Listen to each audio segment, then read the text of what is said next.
여러분 가운데 한번 제가 질문을 해보겠습니다.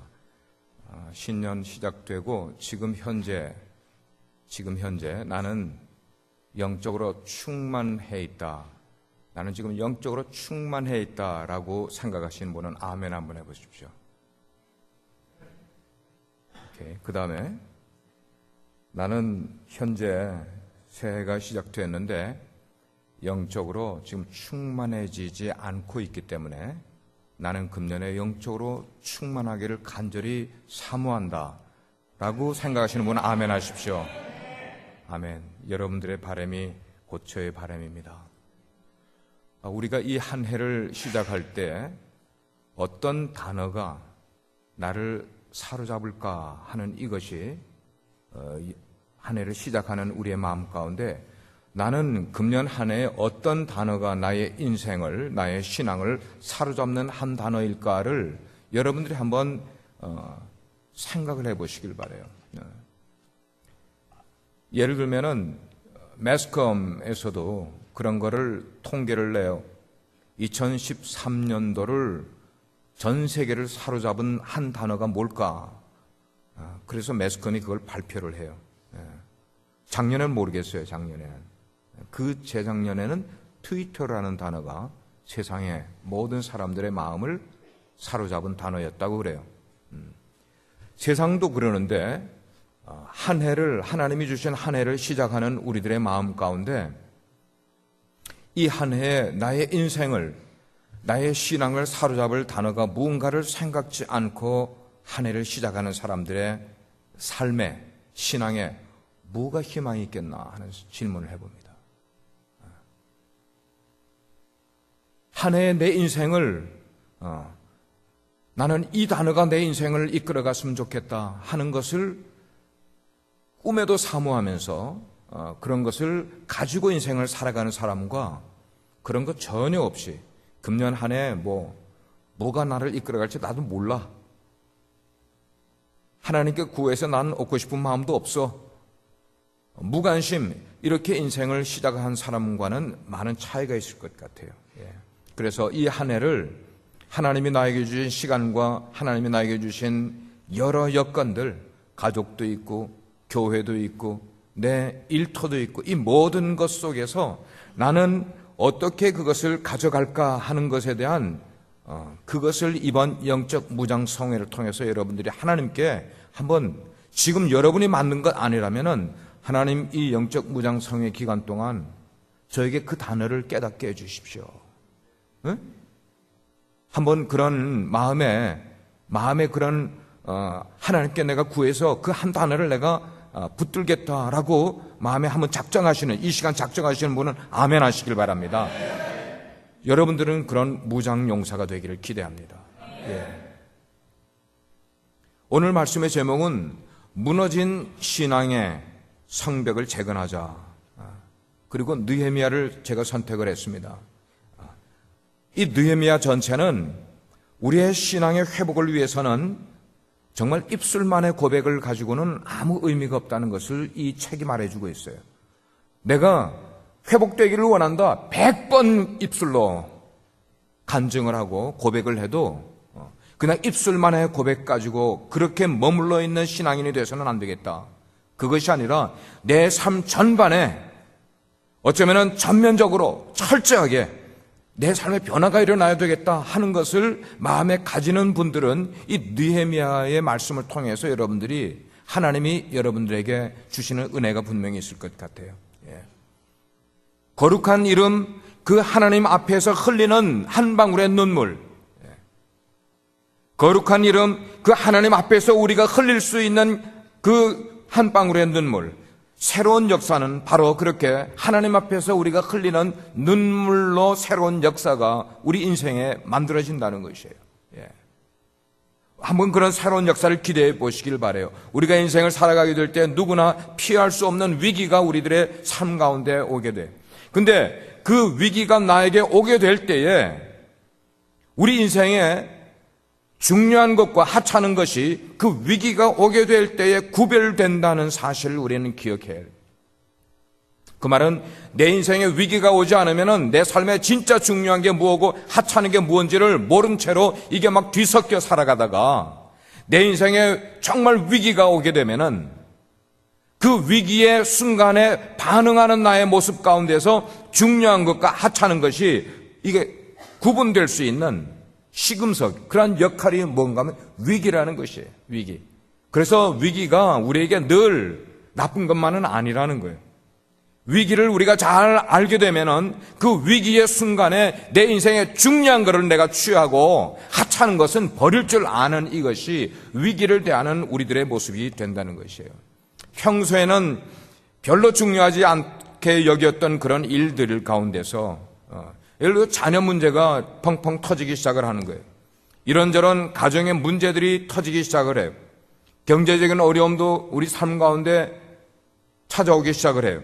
건강이 나빠지는 것, 이런 것들뿐만 아니고 어쩌면은 내 가족 가운데 정말 사랑하는 사람이 하나님의 부름을 받고 내 곁을 떠나는 이런 혹독한 시련을 겪게 될 때 이게 위기거든요.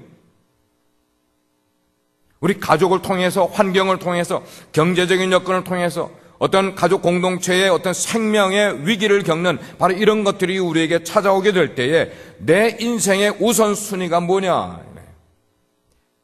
내 인생에 정말 나는 무엇을 위해 살고 있냐 하는 그런 질문들이 우리들의 삶 가운데, 내 삶 가운데 그게 던져지게 된다는 것이에요. 그럴 때에, 그런 위기의 순간에.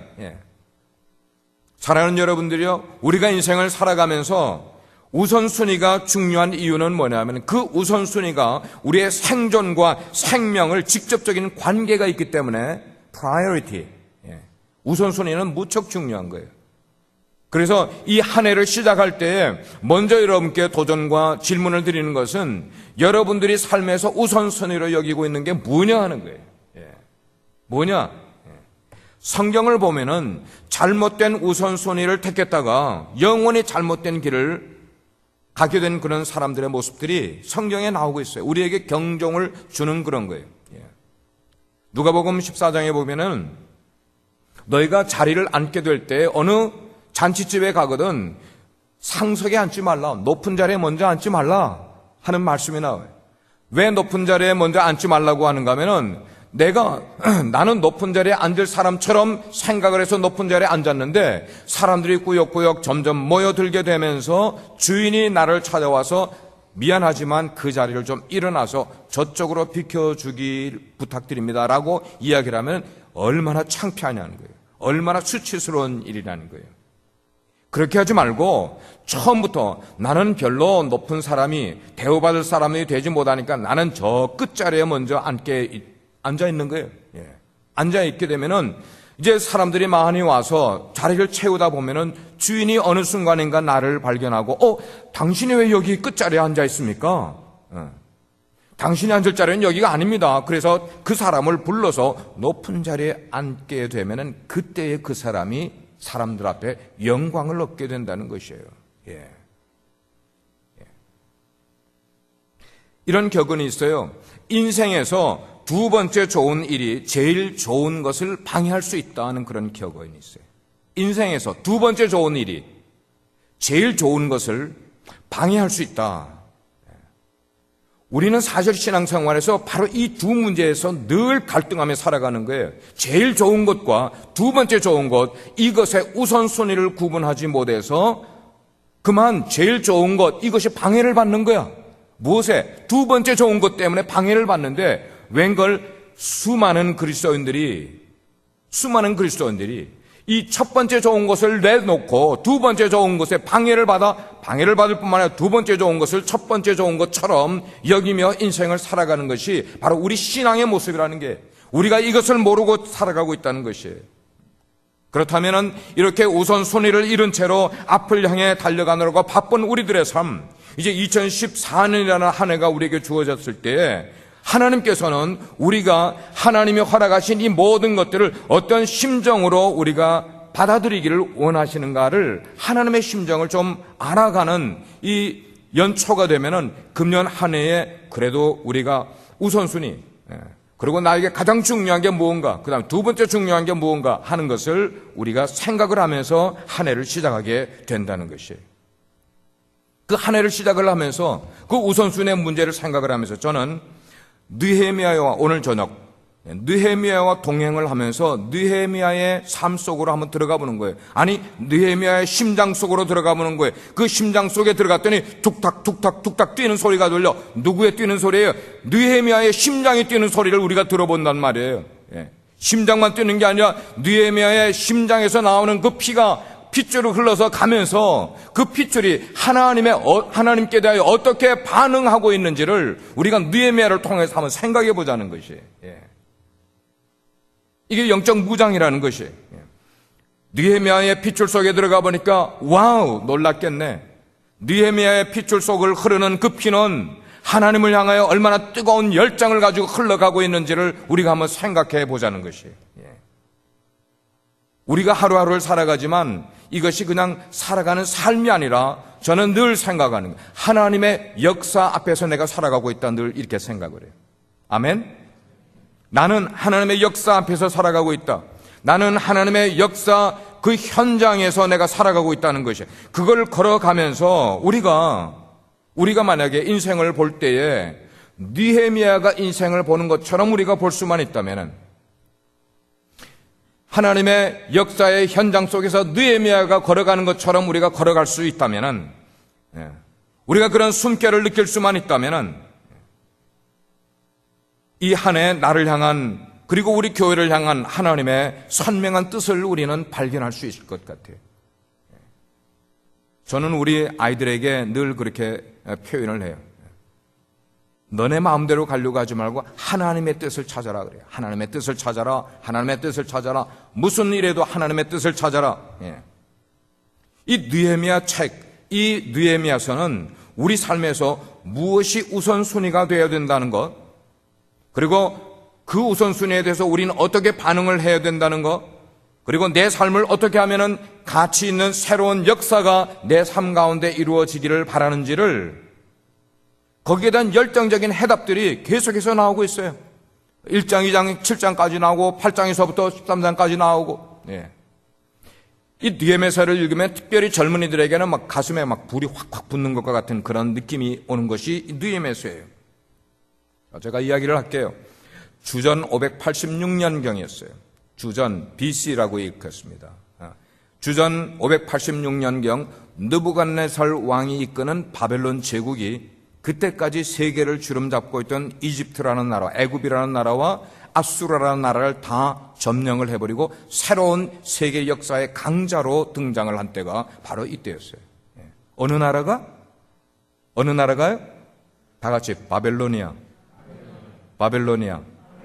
바벨로니아가 오늘날의 어느 나라예요?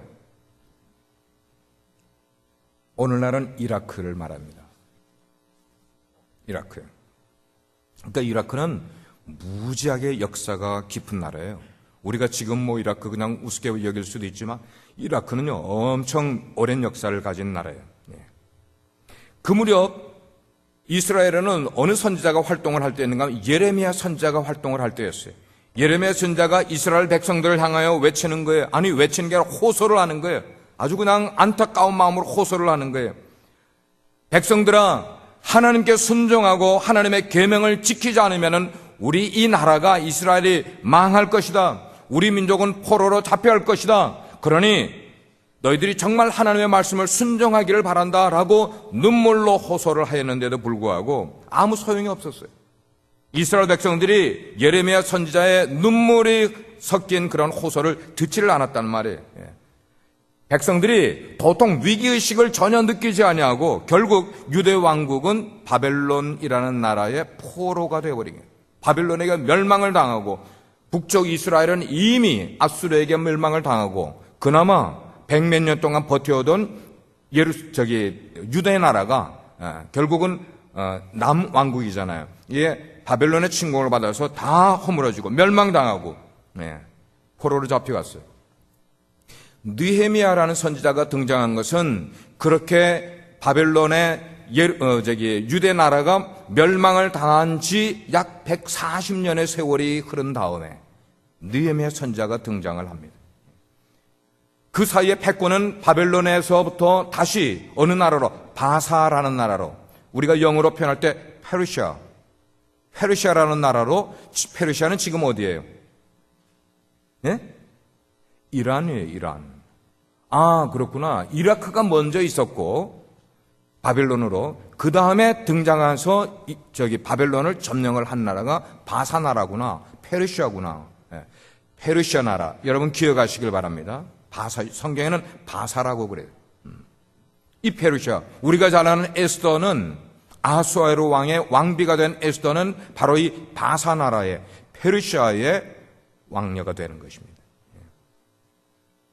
그리고 이스라엘은 바벨론 바사 나라에서부터 이렇게 포로가 다시 이렇게 귀환을 해서 예루살렘에 와서 이렇게 살기 시작한 때였어요. 지금 느헤미야는 페르시아 왕의 술 맡은 관원이었습니다.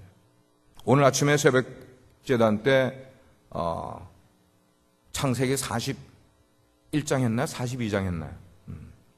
하면서 술 맡은 요셉의 얘기가 나오면서 술 맡은 관원장이 꿈을 꾼 것을 해석을 한 내용이 오늘 새벽 제단의 말씀이었어요. 그때도 술 맡은 관원이 나오고, 오늘도 보니까 느헤미야는 바사 나라 왕의 술 맡은 관원이었어요. 여러분, 술 맡은 관원은 굉장한 권력을 가진 사람이에요. 왜냐하면 술만 따라주는 사람이 아니라 왕과 술을 마시면서 대작하는 사람이에요. 대작을 하면서 국사를 나누는 거야. 국사를 나누는 거야. 지금으로 말하면, 한국으로 말하면 어쩌면 경호실장 정도의 위치에 있는 사람이 술관원이에요. 술관원. 느헤미야는 그 정도로 거대한 제국인 페르시아의 왕의 술관원의 역할을 하고 있는, 그 제국에서는 아주 핵심 요직 가운데 요직을 맡은 사람이 바로 이 느헤미야였어요. 아무나 될 수 없는 그런 직책을 맡았단 말이에요. 그런데 그런 지위에까지 오를 정도로 대단했던 느헤미야가 오늘 본문에 보니까 웬일인지 울고 있어. 그 높은 위치에 있는 사람이 왕 다음으로 나라를 흔들 수 있는 그런 능력을 가지고, 권세를 가지고 있는 사람이 웬일인지 울고 있어요. 울기만 합니까? 금식하며 기도를 하고 있는 거예요. 지금 느헤미야는 수산궁, 그러니까 오늘날 이란의 수수라는 곳에 거하고 있었는데, 이 수산궁이라는 것은 여러분들이 아하수에로 왕 때 누가 등장하는 건 에스더가 등장을 하는데, 에스더가 등장을 했던 그 아하수에로 왕이 왕의 임명을 받을 때 어느 성에서 임명을 받는가 하면 이 수산궁에서 임명을 받는 거예요. 이 수산궁이 어마어마한 그런 곳이에요. 그런데 이 느헤미야가 거기 살고 있어요. 수산궁전에 살고 있는 거야. 이곳은 예루살렘으로부터 약 1200km 정도 떨어져서, 마일로는 얼마나 떨어졌겠어요? 1200km니까 한 800마일? 이스라엘 사람이었던 이 느헤미야가 얼마나 자기 맡은 일에 책임감이 강했으면은, 얼마나 충성스럽게 자기의 일을 잘 감당을 했으면은, 이 거대한 제국인 페르시아의 술관원의 중책을 맡으면서 페르시아의 수산궁에서 살고 있는 이런 귀족 대접을 받게 됐냐 이거예요. 어떻게 그가 생활을 했으면은, 그건 뭐냐면은 틀림없이 이 느헤미야는 모든 매사에 우선순위에 집중하는 바른 삶을 살았기 때문에, 올바른 우선순위에 집중하는 삶, 그 올바른 우선순위가 뭔가를 이제 말씀을 통해 여러분들이 배워가게 될 텐데, 거기에 집중하는 삶을 살았음을 우리에게 보여주는 것이에요. 2014년 새해가 밝았습니다. 그리고 여러분들 가운데 이제 다음 주에는 임명을 받게 될 텐데, 여러분들이 우리 교회의 재직으로 이제 임명을 받는 분들이 대부분이세요. 어떤 분들은 서리집사로 임명을 받고, 어떤 분들은 목자로 임명을 받고, 어떤 분들은 성가대원으로도, 어떤 분들은 예배위원으로도, 어떤 분은 안내로, 목자로, 그 다음에 사역자로, 이렇게 다 여러분들이 임명을 받게 될 때에 중요한 것은 삶의 우선순위가 흔들리지 않으려면은 지금 있는 여러분들이 받게 되는 바로 그 자리에서 최선을 다해서 하나님 앞에 올바르게 반응을 하게 되면은 하나님께서 여러분들 금년 한 해 동안 하나님이 붙들어 주시는 삶을 살게 될 줄 믿습니다. 아멘. 톨스토이의 러시아의 문호 톨스토이. 때때로 이빨이 빠지면 말이 샌다고 그러는데 러시아의 문호인 톨스토이가 쓴 글 가운데 세 가지 질문이라는 그런 얘기가 나와요. 세 가지 질문. 톨스토이가 질문을 하는 거예요. 사람의 일생 가운데서 가장 중요한 때가 언제인가? 이게 첫 번째 질문이에요. 두 번째 질문은 사람의 일생 가운데 제일 중요한 사람은 누구인가? 세 번째 질문은 사람의 일생 가운데 가장 중요한 일은 무엇인가? 첫째는 시간을 말하는 거예요. 인생의 가장 중요한 때가 언제인가?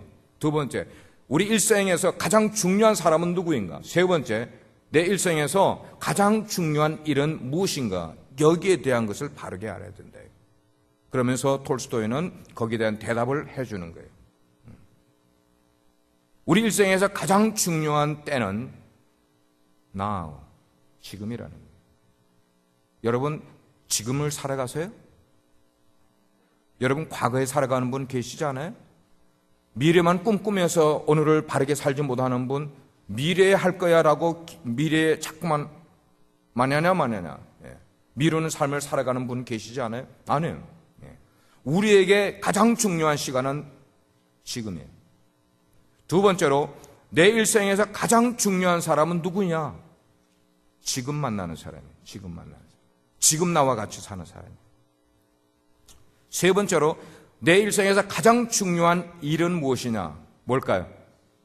지금 하고 있는 일이에요. 지금 하는 일.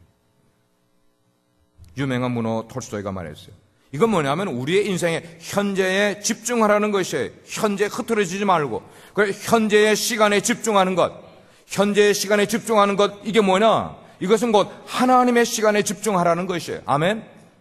현재의 시간에 집중하는 것. 그 말은 뭐냐? 현재의 주인, 현재라는 시간의 주인이 누구세요? 하나님 아닙니까? 그 하나님께 집중한다는 것이에요.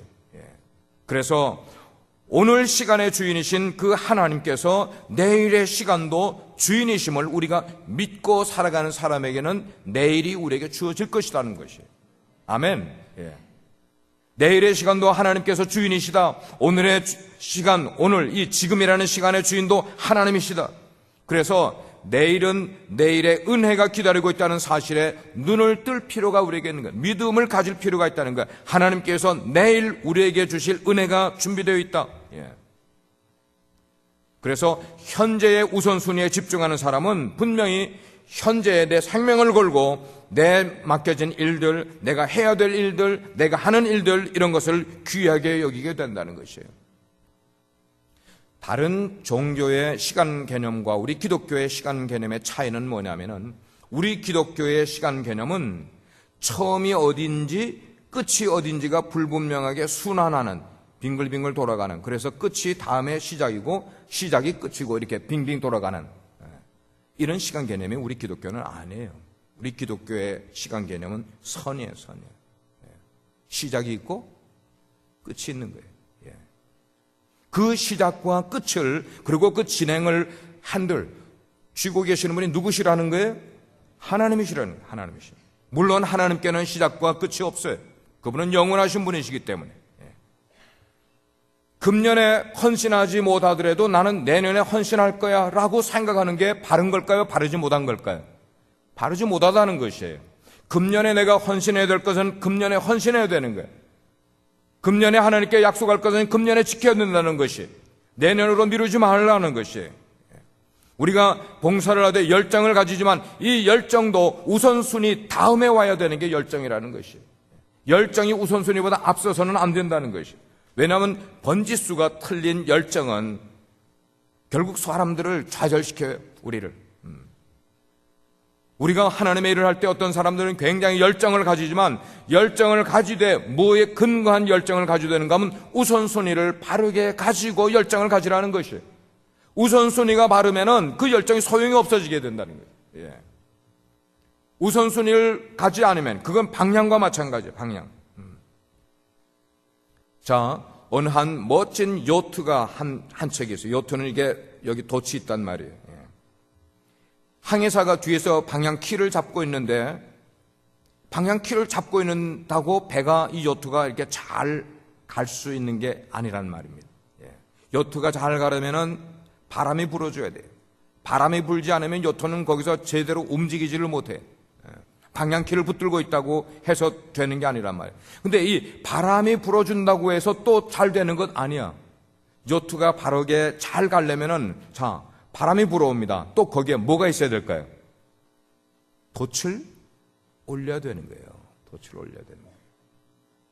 요트가 바르게 잘 가려면은 방향키도 중요해. 왜? 방향키를 뺐다 가게 했으면 요트가 계속 그 자리에서 빙빙 돌 수가 있어요. 방향키를 바르게 하지 못하면. 그래서 바르게 잡아줘야만, 그게 주님께서 이거 방향키를 잡아주지 않습니까? 바르게 갈 수 있게 만들어주시는 것이, 그러나 이것이 바르게 가기 위해서는 바람이 불어줘야 되는데, 우리 그리스도인들에게 우리 인생이, 우리 신앙이 바르게 가기 위해서 불어줘야 될 바람을 우리는 무슨 바람이라고 말하는가 하면 다 같이 따라 하시길 바랍니다. 성령의 바람. 성령의 바람. 성령의 바람이 우리에게 불어줘야만 된다는 거예요. 오늘도 보니까 성령의 불에 대한 그런 찬양을 여러 곡 불렀어요. 성령의 바람이 우리에게 불어줄 때에 우리는 예수 그리스도의 그 방향키를 쫓아서 우리의 인생이 바르게 나아가게 될 수 있다는 거예요. 그러나 거기에서 우리가 더 빠르게 가기 위해서는, 느릿느릿하게 가는 게 아니라 빠르게 가기 위해서는 뭐냐? 돛을 달아야 된다는 거예요. 돛을 달아야 된다. 사랑하는 성도 여러분, 지금 여러분이 어떤 위치에 어디에 서 있든지 간에 그 자리가 바로 하나님의 부르신 자리라는 것을 믿으시면 아멘 하시길 바랍니다. 하나님이 나를 뭐로 부르셨습니다. 그 부르신 자리에, 거기에서 하나님의 음성을 듣는 거예요. 그렇기 때문에 금년 한 해 2014년 각자의 자리에서 여러분들이 책임을 다하면서 살아가는 삶이 곧 하나님이 원하시는 여러분의 우선순위의 삶이 되는 것이에요. 다시 느헤미야로 들어가게 됩니다. 느헤미야를 보게 되니까 그는 우선순위를 바르게 세웠어요. 그리고 지금 자기 있는 그런 위치에서 최선의 열정을 드리게 되면은 하나님께서는 느헤미야 같이 우리들도 우리들의 삶에 성령의 바람을 불게 만들어 주시는 거야. 성령의 바람만 부르시는 것이 아니라 우리가 인생을 망망대해를 살아가는데 우리가 어디로 가는지 알고 가냐는 것이에요. 여러분들이 2013년을 사시면서 2013년 1월에 시작했을 때 12월에는 내가 어디쯤 가 있겠다라고 생각한 대로 가 있다고 여겨주시는 분 얼마나 계세요? 우린 모르잖아요. 성령의 바람이 우리를 불어준다 할지라도, 우리가 인생을 망망대해를 간다 할지라도, 우리가 원하는 목적지에 가기 위해서는 누가 우리의 방향키를 붙들고 인도해 주셔야만 됩니까? 예수 그리스도. 아멘. 예수 그리스도. 자, 어느 날 느헤미야가 자기의 친동생 하나니로부터 슬픈 소식을 듣게 돼요. 어떤 슬픈 소식이냐? 자기 고향 땅 예루살렘이 지금은 아무도 들어갈 수 없는, 들어가 봤자 황폐한, 성이 다 무너져 내리고 성문이 다 불타버린 그런 모습으로 변해 있고, 더구나 거기에 남은 우리 동족들이 아주 극심한 고통과 어려움 가운데 있다는 얘기를 하나니를 통해서 듣게 되는 거예요. 하나니가 유대 거기에 포로 귀환으로 갔다가 거기에 있는 모습을 지금 수상궁에 있는 느헤미야에게 그 소식을 파사에 다시 돌아와서 가르쳐 주었어요. 이 소식을 듣고 느헤미야는 영적인 충격을 받았습니다. 마음간에 깊은 슬픔을 느꼈어요. 그냥 그 당시에는 슬픔을 느끼면은 그냥 서 있지 않냐고, 그냥 앉아 있지 않냐고, 그냥 땅바닥에 엎드리는 게 그때의 모습이었어요. 슬픔을 표현하는 느낌이었어요. 느헤미야가 땅바닥에 엎드렸습니다. 엎어져가지고 거기서 눈물을 흘리는 거예요. 수일 동안, 그 높은 관직에 있는 사람이 수일 동안이나 눈물을 흘리며 울면서 슬퍼하면서 하나님 앞에 금식하면서 하나님께 기도하는 거예요. 며칠을 그렇게 기도하고 있어요. 여러분, 예루살렘의 원래의 뜻은 평화의 성이에요. 평화의 성. 그러나 그냥 단순하게 여기면은 평화의 성이라고 말하지만 그 예루살렘의 깊은 뜻을 보게 되면은 그 깊은 뜻 속에는 하나님의 이름을 두려고 택한 곳이다 하는 그런 의미를 갖고 있어요. 하나님의 이름을 두려고 택한 곳, 그 예루살렘인데 그 예루살렘 성이 무너져 휘파돼 있을 뿐만 아니고 불이 타 있을 뿐만 아니고 모든 것이 엄청난 소식으로 느헤미야에게 들려오기 시작을 했어요. 이 예루살렘이 하나님의 이름을 만방에 전파하고 높이는 그런 하나님의 영광으로 충만하기는커녕 오히려 그 예루살렘 성이 회파가 되어서 다른 민족들에게 수치를 당하고 멸시를 당하고 부끄러움을 당한다는 그런 소식을 듣게 되니 느헤미야의 마음이 통분할 수밖에 없었다는 거예요. 얼마나 마음이 아팠는지 모르겠어요. 그렇습니다. 느헤미야에게는 하나님의 이름과 하나님의 영광이 가려지는 것을 안타깝게 여기는 눈물이 그에게 있었다는 것입니다. 그리고 그 눈물은 이스라엘의 회복이 시작될 수 있는 바로 발원지가 됐다는 것이에요. 여러분, 발원지가 뭐예요? 물이 솟아나오는 곳이에요. 이스라엘의 회복의 그 발원지가 된 것은 예루살렘 땅에 있는 사람들에 의해서가 아니라 거기서 1200km나 떨어진 수산궁에, 페르시아의 수산궁에서 한 사람이 흘린 눈물이 바로 예루살렘을 회복시키는 그 재건의 눈물이, 씨앗이 바로 거기서부터 시작이 됐다는 것을 성경은 우리에게 말하고 있습니다. 이렇게 하나님의 이름을 위해서, 하나님의 영광을 위해서 흘리는 눈물은 하나님의 새 역사의 시발점이 되고 우리의 인생을 재궤도로 들어가게 만드는 힘이 그 가운데 있는 것이에요. 우리가 인생을 살아가다 보면은 우리 인생에서 흘리는 많은 눈물들, 우리가 이렇게 저렇게 눈물을 흘리지만 우리가 흘리는 눈물이 다 하나님 앞으로 인도하는 눈물은 아닌 것 알잖아요. 그렇죠? 우리가 흘리는 눈물이 우리 자신을 위해 흘리는 눈물도 많고 우리 자녀들을 위해서 흘리는 눈물도 있고 우리 남편 때문에 아니면 사업 때문에 하는 일 때문에 이런저런 것 때문에 흘리는 눈물이지 하나님을 위해서 흘리는 눈물이 아닌 눈물을 흘리는 적이 우리가 얼마나 많이 있냐는 것이에요. 그러나 우리 인생 가운데 때로는 나를 위한 눈물이 아니고 우리 가족을 위한 눈물이 아니라 바로 하나님을 위한 흘리는 눈물이 되게 될 때 그 흘리는 눈물에는 역사의 진로를 바꾸는 능력이 그 눈물에 나온다는 것이에요. 아멘? 아멘? 예. 페르시아 수상궁에서 흘리는 눈물이었지만 하나님을 위하여 흘리는 눈물이었기 때문에 그 한 사람의 흘린 눈물 때문에 이스라엘의 하나님 앞에서 역사의 현장이 바뀌는 놀라운 일들이 일어나는 일을 만들어가게 됐다. 역사의 진로를 이끌어가는 힘이 바로 하나님을 위하여 흘리는 눈물 가운데 있게 된다는 것이에요. 그뿐이 아니에요. 하나님을 위하여 흘리는 눈물은 우리 인생에 아무리 무거운 짐을 가지고 있다 할지라도 우리가 회개의 눈물을 흘린다든지 우리가 희생의 눈물을 흘린다든지 우리가 헌신의 눈물을 흘리게 될 때 누구를 위하여? 하나님의 영광을 위하여 흘리게 될 때에는 그 인생의 모든 무거운 짐들이 어디 위에 둥둥 떠가게 되는가 하면 우리가 흘린 눈물 위에 둥둥 떠가서 우리 인생을 크게 괴롭히지 아니하고 흘러가게 되어 있다는 것이에요. 아멘? 네. 오늘 말씀의 키워드가 무언가를 여러분들이 봐주시길 바라요. 한자 사자 성어 가운데 순수추주라는 말이 있어요. 순수추주. 이 말은 뭐냐면 바다에 떠있는 배는 물결의 힘을 거스르지 못하고 물결이 흘러가는 대로 떠내려간다는 말이에요. 그 말은 배가 아무리 힘이 있고 아무리 좋은 배를 만들었다 할지라도 물결이 흘러가는 것을 거슬려 올라갈 수 있는 배는 없다는 것이에요. 물결 따라 흘러간다는 것이에요.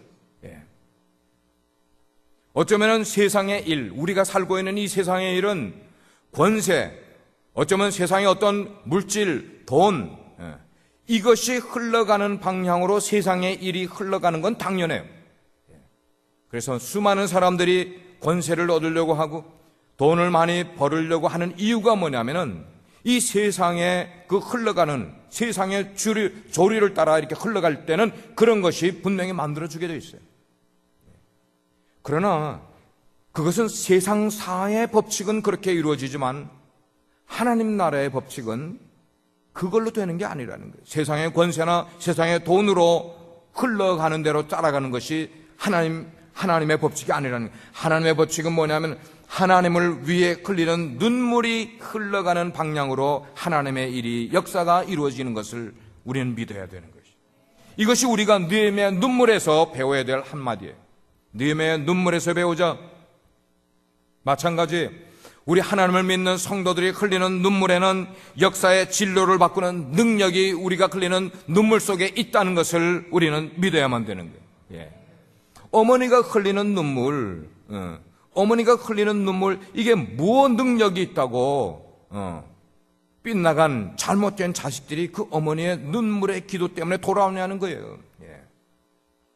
법이 우리의 자녀들을 새롭게 만들어주지 못하고 세상의 교육이 우리의 자녀들을 새롭게 만들어주지 못하는데 어머니가 흘린 눈물은 무슨 힘이 있길래 나쁜 길로 갔던 자녀들이 돌아오게 되냐는 말이에요. 마찬가지예요, 마찬가지. 내 자신과 내 가정과 그리고 내가 속해 있는 교회 그리고 내가 살아가는 이 시대, 이 사회의 방향을 바꿀 수 있기 위해서는 내 눈물이 걸음이 되어야 되고 내 눈물이 이 모든 것을 띄우는 강이 되게 될 때에 이 세상의 역사의 그 물줄기를, 그 흐름을 뭘로 바꿀 수 있냐는 것, 우리가 하나님께 흘려드리는 눈물을 통하여 세상의 역사의 흐름을 바꾼다는 거예요. 지금 느헤미야가 직면한 가장 커다란 위기는 뭐냐면은 이스라엘 백성들이 유대 땅에서 살다가 지금 바벨론의 포로가 되러 왔어요. 바벨론이 또 바사라는 나라에 넘어갔어요. 바벨론과 바사 나라를 거치면서 그 나라 사람들이 섬기는 우상을 이스라엘 백성들이, 하나님을 섬기던 백성들이 우상을 섬기기 시작을 하는 거예요. 삶의 정체성을 잃어버려서 신앙의 정체성을 잃어버린 삶을 살아가는 거예요. 그들은 바벨론이나 페르시아의 그 부패한 문화에 점점 동화되어서 하나님의 백성으로서 세상과 전혀 구별되지 못한 삶을 살아가고 있다는 것이었어요. 사랑하는 우리 성도 여러분, 부패한 문화에 동화되는 것은 우리 죄성을 가진 우리 인간의 본성이기 때문에 그냥 누가 가르쳐주지 않아도요, 누가 친절하게 안내해주지 않아도 그냥 부패한 문화 속에 있게 되면은 우리는 저절로 부패한 문화의 흐름에 들어가 버리는 거예요. 누구도 하나님의 자녀는 우리들도요, 부패한 문화 속에 있으면서 그냥 누구의 안내를 받지 않아도 저절로 그 속에 있으면 그냥 부패한 문화를 따라가게 돼 있어요. 이런 세속화의 중력은 우리의 힘으로는 이겨낼 수 있어요, 없어요? 우리의 힘으로는 이겨낼 수가 없는 거예요. 이게 안타까운 거예요. 우리의 힘으로 절대 이겨내지 못해. 무엇으로 이겨낼 수 있느냐? 예수님께서 제자들을 가르칠 때 제자들이 기도를 가르쳐달라고 그랬어요. 주님께서 기도하고 나오실 때 보니까 그 얼굴에 광채가 나는 것 같고, 주님께서 새벽에 나가서 미명에 기도하고 돌아오실 때 주님의 얼굴을 보니까 우리에게서 없는 어떤 커다란 능력을 갖고 돌아오는 것 같은 모습을 제자들이 보게 될 때에 제자들이 궁금한 거예요. 주님, 우리에게 기도를 좀 가르쳐 주십시오. 제자들이 주님한테 전도를 가르쳐 달라고 한 적이 없어요. 제자들이 주님 앞에 설교하는 법을 가르쳐 달라고 한 적 없어요. 말씀 잘 가르치는 법 가르쳐 달라고 한 적이 없어요. 그러나 제자들이 한 가지 예수님에게 가르쳐 달라고 요청한 게 있는데 그게 뭐냐면 주여 기도를 가르쳐 주십시오. 뭐라고 봤죠? 여러분들은 신앙에서 뭘 배움받기를 원하세요?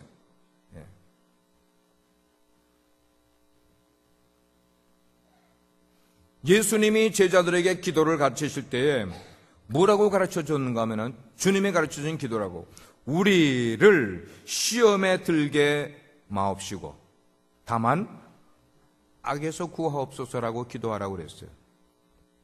여러분, 주님이 그 짧은 기도문을 제자들에게 가르쳐 줄 때 이 내용을 왜 거기다 넣었을까 하는 것이에요. 우리로 시험에 들게 하지 마옵시고 오직 악에서 우리를 구해 달라고 기도하라고 왜 주님이 이렇게 말씀하신 그 이면에 뭐 때문에 그랬을까? 뭐 때문에 그랬을까? 포인트는 제자들이 세상에 나갔다가 세상 문화의 흐름에 넘어갈까 봐, 세상의 죄악을 이겨내지 못하고 휩쓸려 갈까 봐, 너희들이 기도하지 아니하고 방심하게 되면은 그 순간 세상의 힘에 너희들이 끌려갈 수밖에 없다는 것을 제자들에게 가르쳐주기 위해서. 뭐 하지 않으면 끌려간다고요?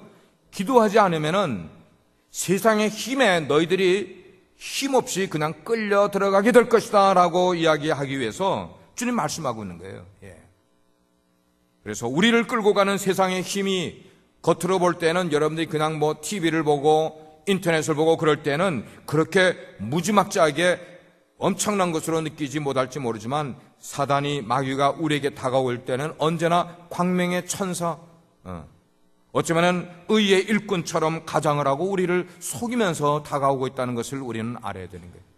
우리가 속임을 당하고 있어요. 지금 얼마나 우리에게 다가올 때 무지개의 빛깔처럼 매혹적으로.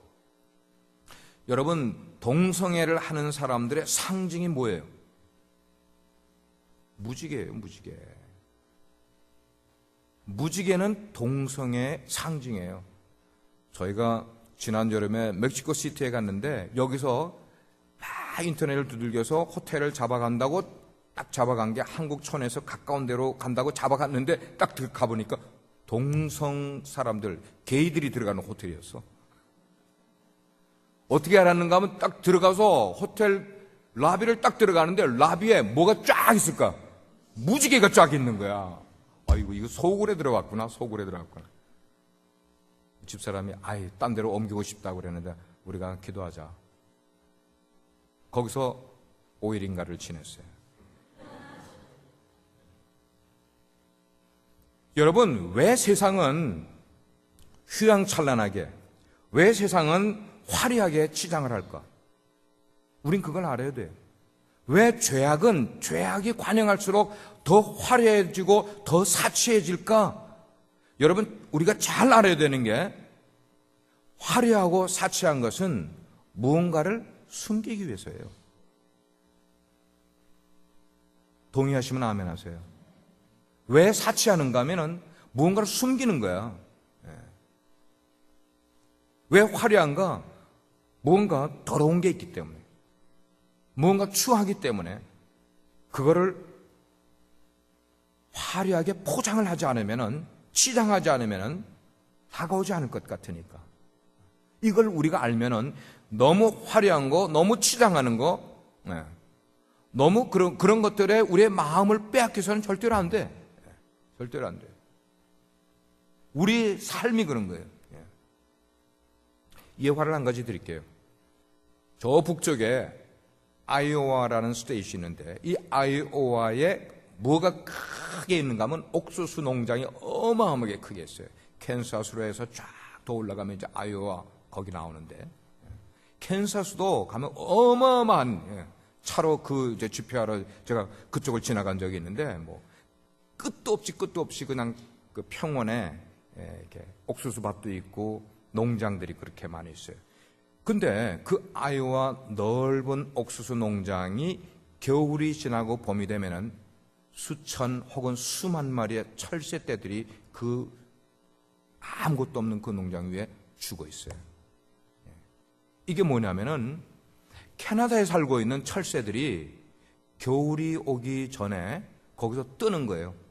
남쪽으로, 따뜻한 남쪽. 왜냐하면 겨울에 캐나다 쪽에 너무 추우니까 그 혹한을 피하기 위해서 철새들이 날아오기 시작을 하는 거야. 며칠을 날아오다가 어디를 지나가는가 하면 아이오와의 그 옥수수 밭을 지나가게 되는 거예요. 그래서 수백, 수천, 수만 마리의 철새들이 계속 날아오다가 밑을 보니까 저기에 맛있는 옥수수 밭이 있구나. 좀 내려서 쉬면서 옥수수로 배를 채우고 다시 남쪽으로 날아가야지. 그래가지고 그 옥수수 밭에 내리는 거예요.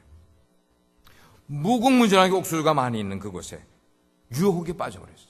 그래서 날아가는 것을 잊어버린 채로 지금 달콤하게 먹여주는 그 옥수수를 먹는 동안, 주워 먹는 것에 열중을 하다가 서서히 뭐가 다가옵니까?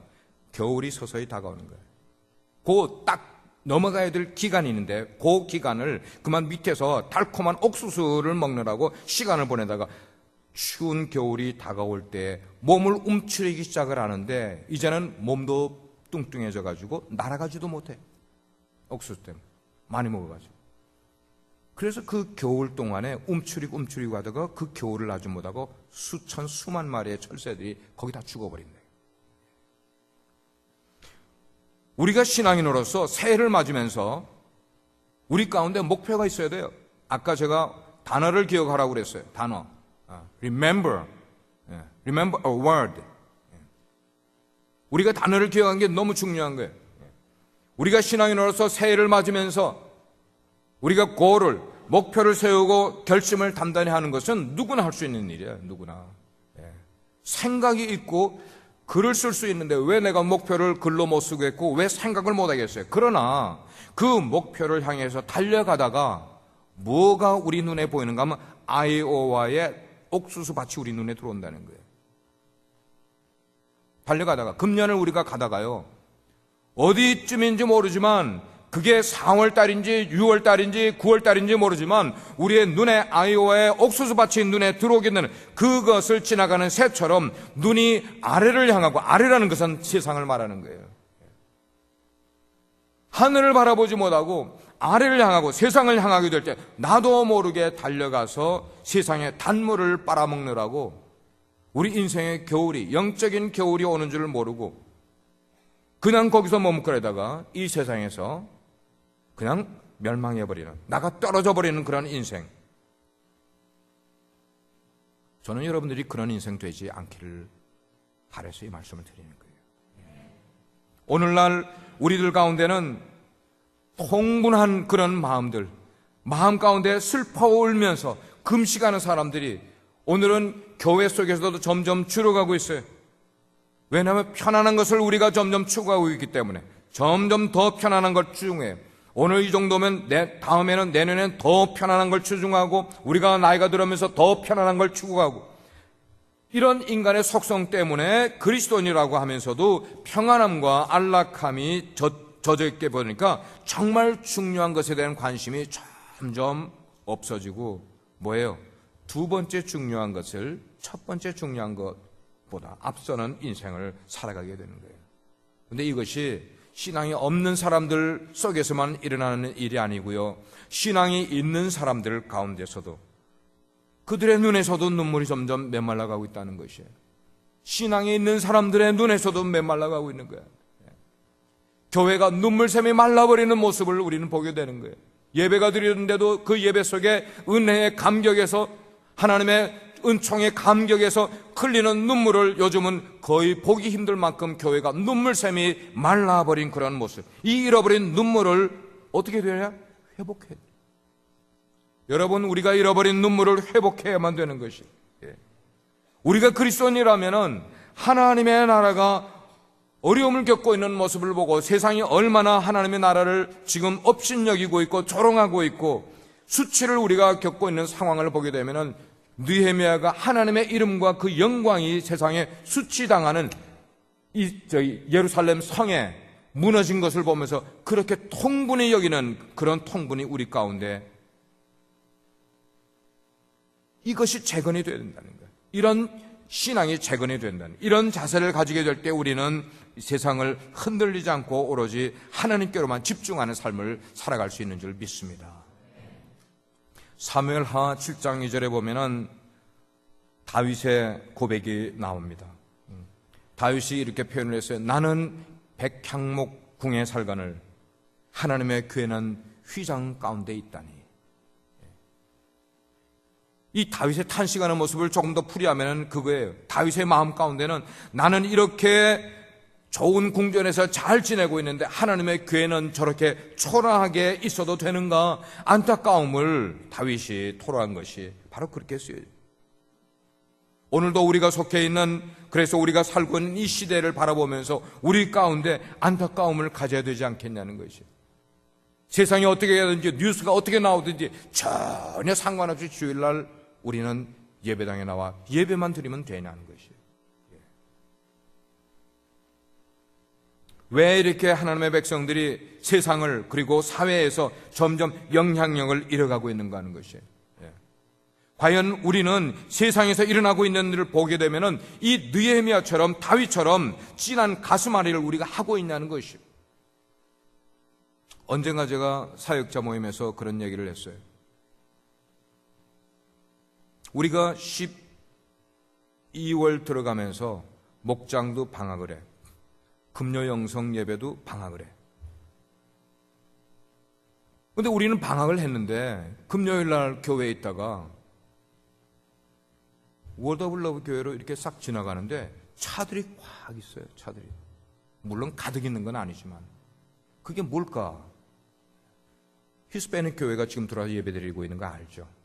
히스패닉 교회가 지금 들어와서 주일날 오후 예배를 드리는데 그 사람들이 금요일 저녁 예배를 드리고 있는 거야.